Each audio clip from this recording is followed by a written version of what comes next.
economy in modern times.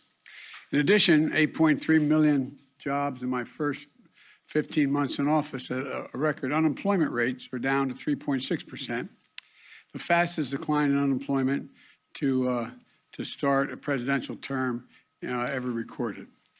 And in addition, Americans have applied to start 5.4 million new small businesses last year, 20% more than any other year on record. And I see, and as I see it, everything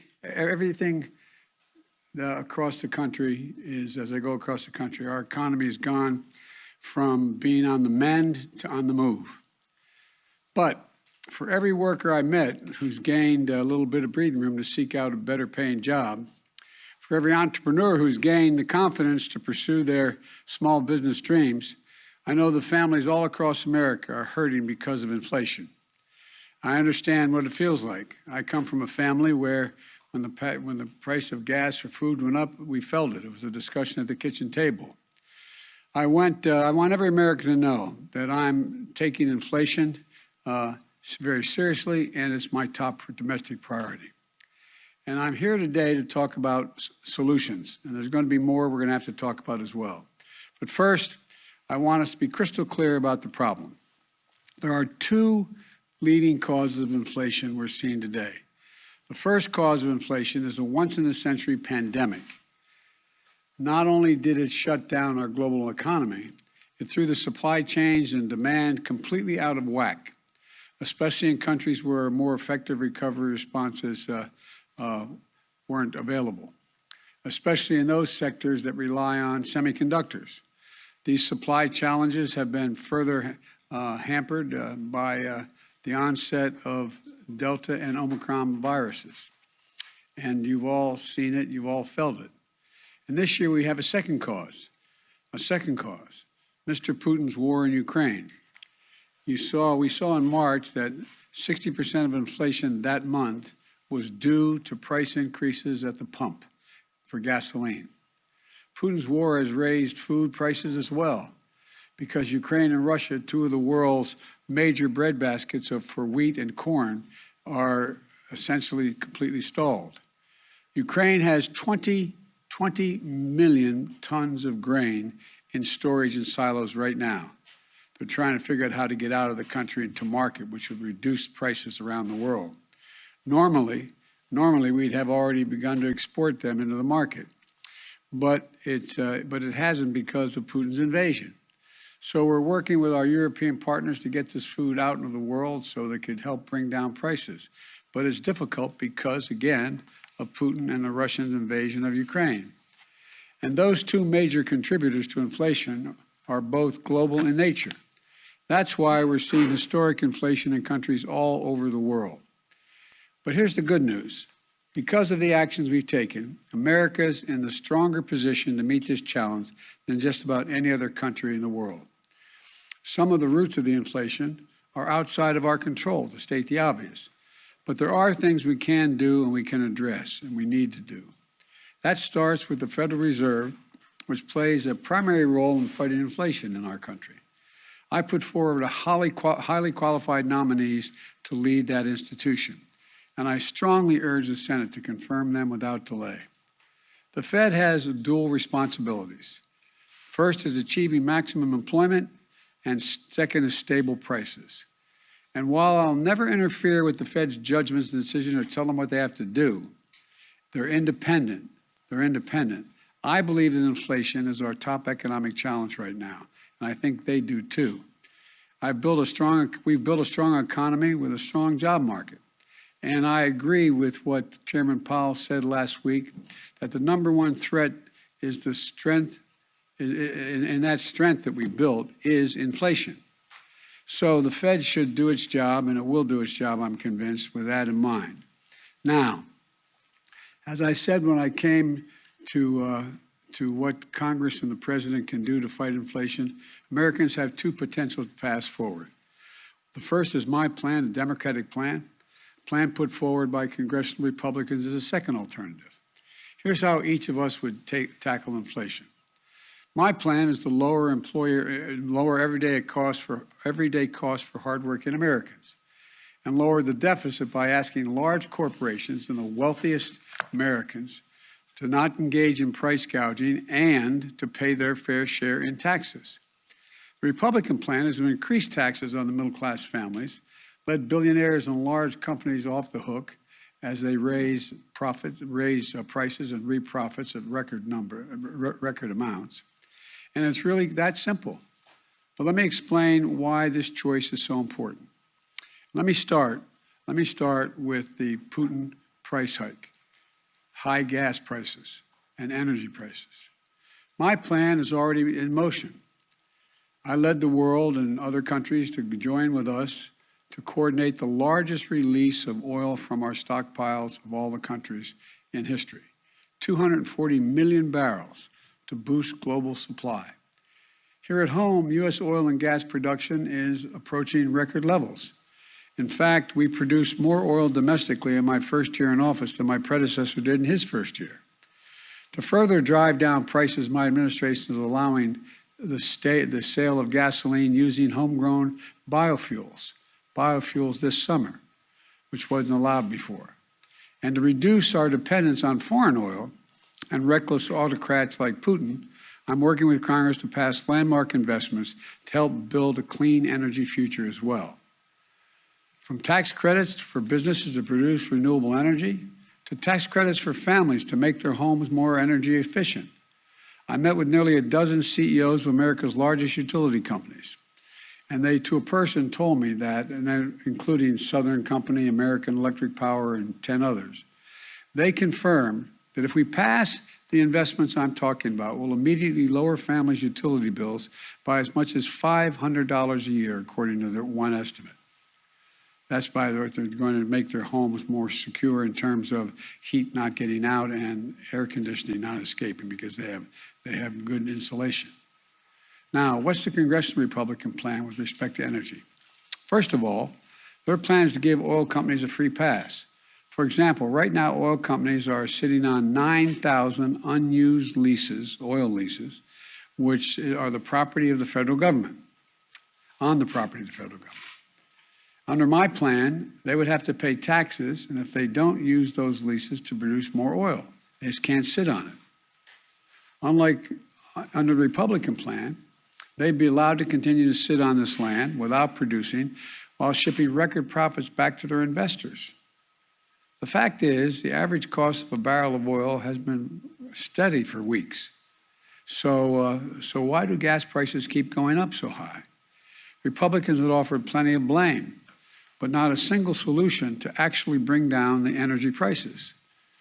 You know, we have no plan. They have no plan to bring down energy prices today, no plan to get us to a cleaner, energy independent future tomorrow. So in the future, American families are no longer subject to the whims of dictators halfway around the world. The next thing is, let's compare our plans when it comes to lowering everyday cost. My plan is to make concrete, common sense steps to bring down the biggest expenses that families are facing. Let's take drug prices. My plan will let Medicare negotiate prices for prescription drugs, like they do with the Department of with the military, as it relates to what the administration is able to negotiate for prices for military.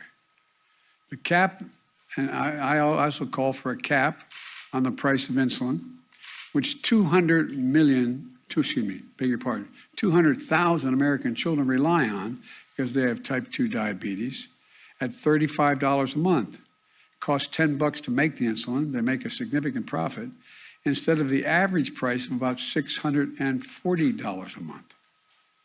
Think of the difference it will make in millions of American families, like the family I met with in Virginia about 3 weeks ago, struggling every day, every single month to afford their son's insulin.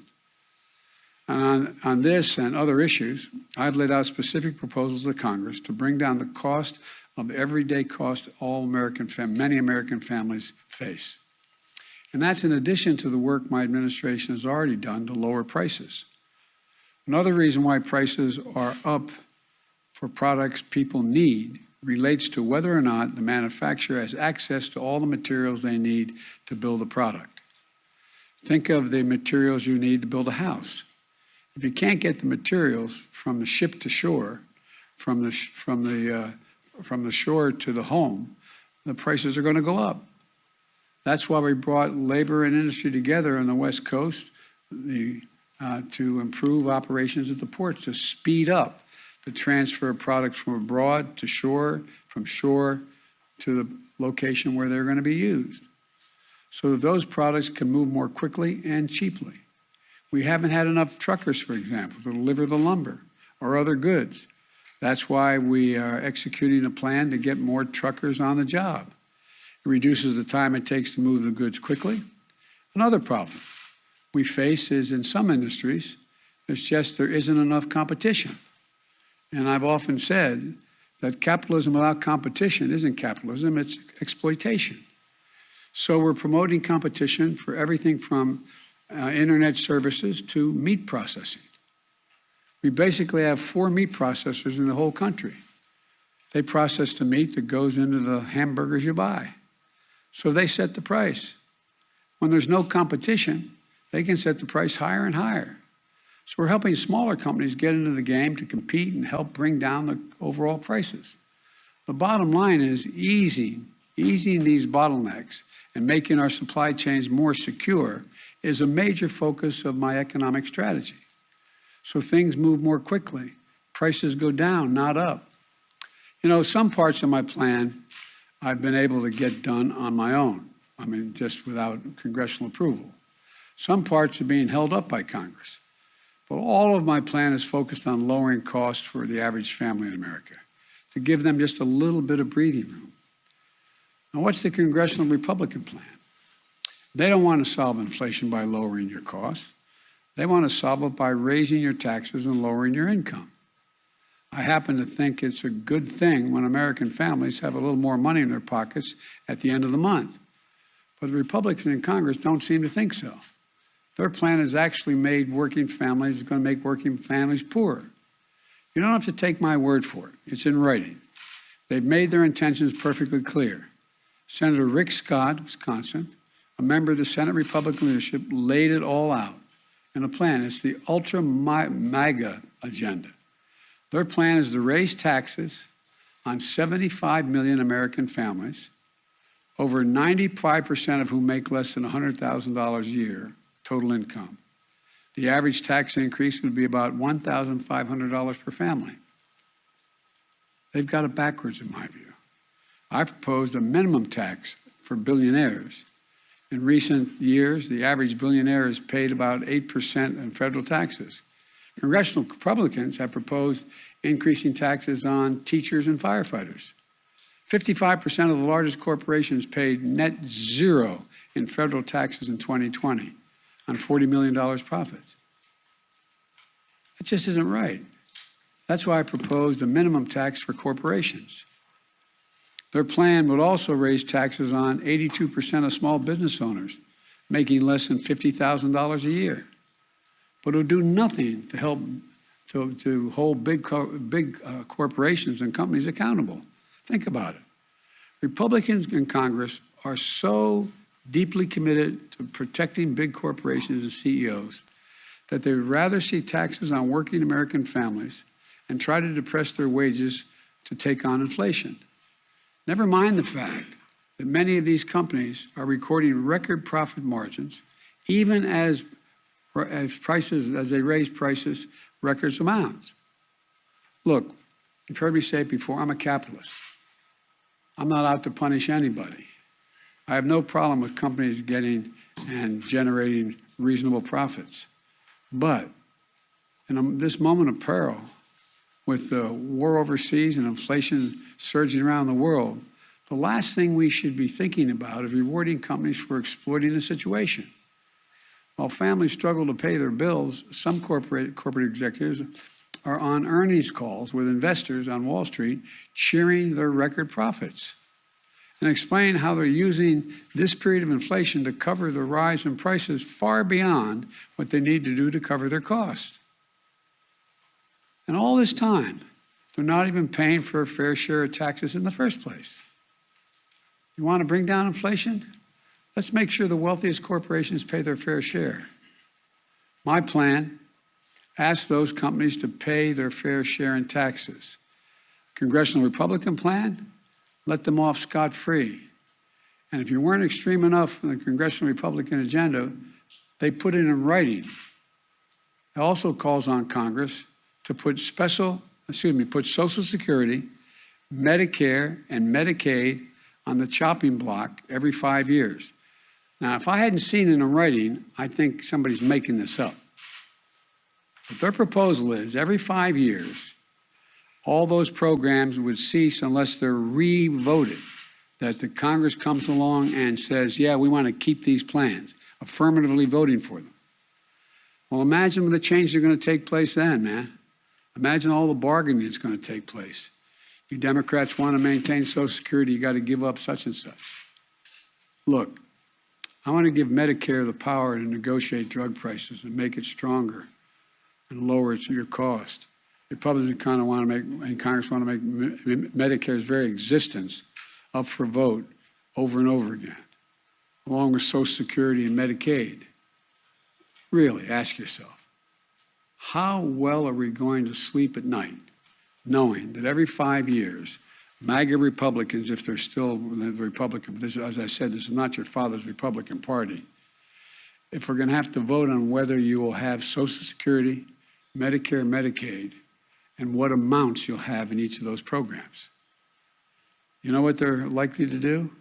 Use them as hostages every 5 years to get their way on other things. Think about it. Give us another tax cut for billionaires or Social Security gets it. Stop investing in clean energy or we're gonna kiss your Medicare goodbye. It's outrageous. It's outrageous. I can't believe that the majority of the Republicans buy on to Scott's plan, but that's a plan in writing, and he's in the leadership. Finally, let's do one more comparison. Let's compare our two plans when it comes to the deficit. Republicans love to attack me as a big spender, as if that's the reason why inflation's gone up. Let's compare the facts. Under my predecessor, the deficit exploded, rising every single year on the Republicans. Under my plan, we're on track to cut the federal deficit by $1.5 trillion this year. Let me say it again, $1.5 trillion by the end of this fiscal year. The biggest one-year decline in all of history for America. That's in addition to last year, we cut the budget $350 billion. The deficit, not the budget, the deficit, $350 billion.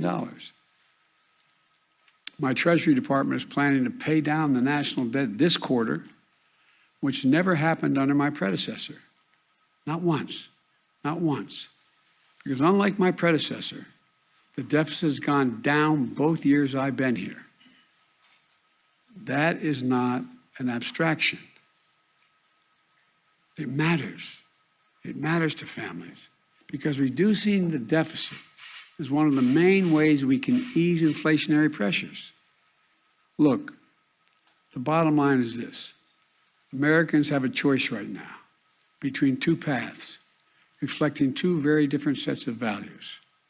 My plan attacks inflation and grows the economy by lowering costs for working families, giving workers well-deserved raises, reducing the deficit by historic levels, and making big corporations and the very wealthiest Americans pay their fair share. The other path is the ultra-MAGA plan put forward by congressional Republicans to raise taxes on working families, lower the income of American workers, threaten sacred programs Americans count on like Social Security, Medicare, and Medicaid, and give break after break to big corporations and billionaires, just like they did the last time they were in power, when their top priority was the reckless $2 trillion tax cut, majority of that going to the very wealthiest Americans, which ballooned the deficit and not a penny of it was paid for. Look, I know you got to be frustrated. I know. I can taste it. Frustrated by high prices, by gridlock in Congress, by the time it takes to get anything done. Believe me, I understand the frustration. But the fact is, congressional Republicans, not all of them, but the mega Republicans are counting on you to be as frustrated by the pace of progress, which they've done everything they can to slow down, that will hand power over to them and enact so they can enact their extreme agenda. Look at their agenda. We'll put up on a webpage somewhere, I think I can do this, the Scott Plan. It's in writing. We need a government focused on what families actually need. So I urge all Americans to think about the path I've laid forward. We're going to have to do more beyond what I laid forward. But then think about the Republicans in Congress are actually proposing. Which path is right for you and for your family, and quite frankly, for America? Let's build on the extraordinary process and progress we've made instead of tearing it down. Let's focus on what matters. This really matters to average Americans. I want to thank you all. God bless you, and may God protect our troops. Mr. President, will you drop China tariffs? Mr. President, If you're going to ask me about what I spoke about, I'll try to. Mr. President, why do you believe so many Americans believe that your administration is not doing enough to combat inflation? And do you believe that you and your administration bear some measure of responsibility for the inflation that we're seeing across the country? First is we're in power. That's the first thing. And you justifiably right, we control all three branches of the government. Well, we don't really. We have 50-50 in the Senate. You need 60 votes to get major things done. I've been pushing the things I've been proposing here, you've heard me speak to today since I got in office. And I need to get 60 votes to be able to even pass them, number one. Number two, I think that, they're not focused. All they're focused on, understandably, is the problem they're facing. They get a 5.5% raise, an average raise in their salaries, and yet inflation exceeds that. And they look around the world, and they know that a lot of it's extremely complicated. And so they're frustrated, and I don't blame them.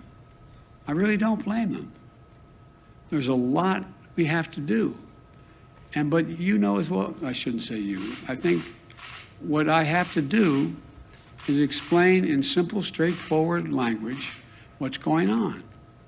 Like, the reason why 30% of the inflation last year is because automobiles cost more. Why'd they cost more? They couldn't get the computer chips to make them.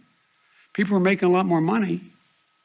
They wanted to buy the automobiles. They couldn't buy them because the costs went up so high because there were so few of them. The same way this year. The same way this year, the reason why prices are up.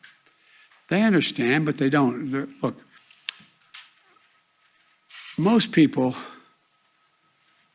the vast majority of Americans are hoping that their government just takes care of the problem and they don't have to think about it in detail at the kitchen table or at the dinner table. And that's understandable, no matter what their background. But right now, it's confusing. There's a war in Ukraine, and they're scratching their heads like, what the heck is Russia doing? Should we be helping? They think we should be helping the innocent Ukrainians.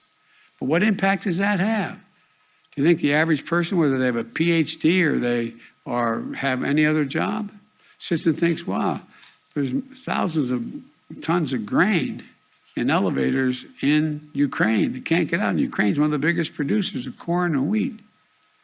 I wonder whether that's the reason my prices are up. Do you take any responsibility for the inflation in this country? Do you take any responsibility for your policies? I think our policies help, not hurt. Think about what they say.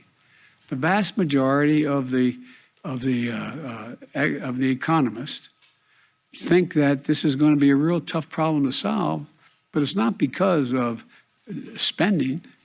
We've brought down the deficit. The bottom line is, how much does America owe? How much in the hole are we going? We're reducing that.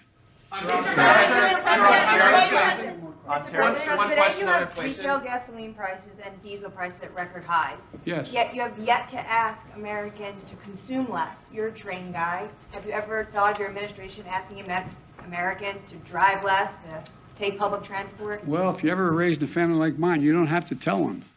They're doing everything in their power to figure out how not to have to show up at the gas pump.